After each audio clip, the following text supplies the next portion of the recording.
селе Бустыри Сыкульской области выпало много снега. Фотографию 19 февраля отправил местный житель. По его словам, высота снега достигает 50 сантиметров.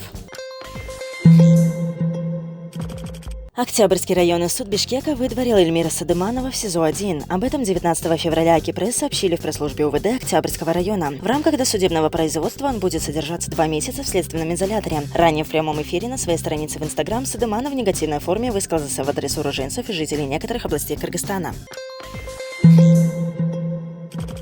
По поручению президента Сооронбая Джейнбекова 19 февраля министр внутренних дел Кашкарджон Ушалиев встретился с жителями села Арбатыктыр Алайского района Орской области. По данным милиции, жители обратились к президенту, где просят принять и выслушать о проблемах, связанных с угрозами, нападками на гражданина Рухманбердиулу Толугон и давлением со стороны Кылычбека Саркарбаева, Нурбека Раимбекова и других лиц. По делу жителей села Арбатыктыр Толугона Рухманбердиулу, а также по фактам преступлений на территории города Ош и Орской области в отношении всех участников, кем бы они ни были, будет проводиться объективное расследование. Если будет установлена их причастность к преступлениям, то будут привлечены к ответственности, сказал Джон Ушалиев на встрече.